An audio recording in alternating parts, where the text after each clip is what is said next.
Bonjour, je suis Claudiane Sono et bienvenue dans la Chronique Culture. La recherche du véritable amour semble devenir de plus en plus difficile. Sa rareté a poussé certaines personnes à essayer des moyens non conventionnels pour trouver le trésor du 21e siècle. Alors que certains ont eu recours aux rencontres en ligne, demandant à leurs amis et à leur famille de les aider à trouver le bon, d'autres ont fait appel à des entremetteurs. Des experts en relations amoureuses ont conçu des moyens d'aider ces célibataires à trouver l'amour. Au Kenya, par exemple, il existe une application pour les personnes qui ont cherché l'amour par tous les moyens, mais en vain. Mais l'Afrique du Sud est allée encore plus loin. Ils épousent maintenant des personnes à première vue. Contrairement à d'autres émissions de télé-réalité, il n'y a pas de processus d'audition, mais plutôt des ateliers de jumelage où les potentiels couples sont sélectionnés par des experts de la série télévisée Mariés au premier regard Afrique du Sud, qui est une version de Mariés au premier regard Amérique et Royaume-Uni. L'experte en relations publiques Paula Kinsey, qui est l'une des entremetteuses de la série, nous rejoint maintenant par Skype depuis Johannesburg en Afrique du Sud pour en parler.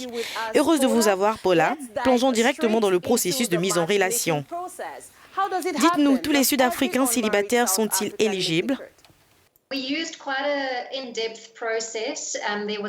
Nous avons utilisé un processus assez approfondi. Il y avait un groupe d'experts.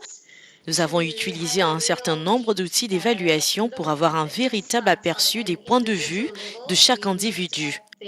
Nous avons examiné les traits psychologiques et de personnalité, puis nous avons procédé à un filtrage et exclu les personnes qui, selon nous, n'étaient pas émotionnellement prêtes à vivre une relation, n'avaient pas fait beaucoup de travail en termes de conscience de soi et de conscience relationnelle.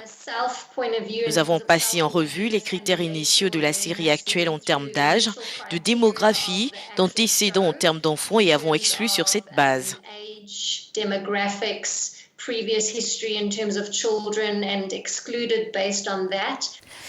Alors, les critiques disent que la série dont la première a eu lieu le 3 février 2017 est une expérience sociale qui a mal tourné. Est-ce vrai?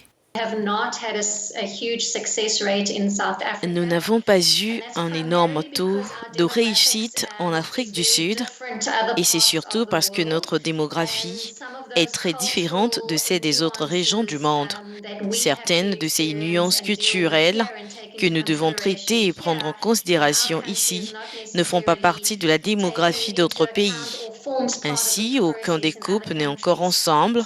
Ils ont tous divorcé à la fin du spectacle.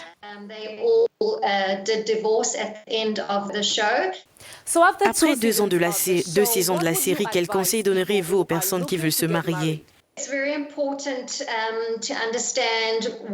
Il est très important de comprendre dans quoi vous vous engagez. Avec qui allez-vous entrer en relation? Vous connaissez-vous bien? Parce que souvent, nous ne regardons que les choses superficielles. Quelles sont donc vos valeurs, vos systèmes de croyances, votre spiritualité, vos ambitions professionnelles, vos loisirs et intérêts, et même jusqu'à vos traditions et votre culture?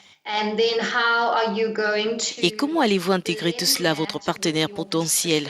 Comment allez-vous aborder les problèmes que rencontrent tous les couples en relation, par exemple? Comment allez-vous résoudre les conflits? Et j'encourage tous les couples à prendre vraiment le temps de se connaître avant de décider si cette personne est faite pour vous ou non. C'est drôle que vous recommandiez de laisser aux gens un temps considérable pour apprendre à se connaître suffisamment avant de dire que je le fais, après avoir épousé des partenaires à première vue. Quoi qu'il en soit, merci pour votre temps, Paula.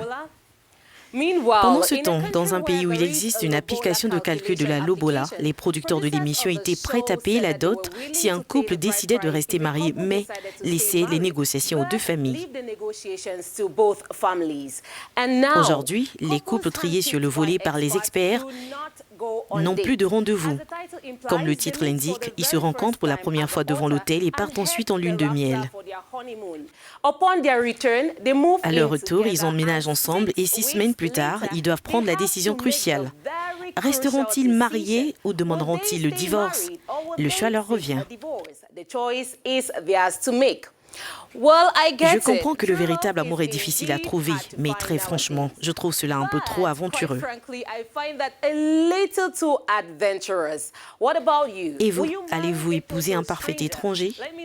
Faites-le moi savoir sur Facebook et Twitter à @ClaudiaSono. Merci de m'avoir suivi, à très vite.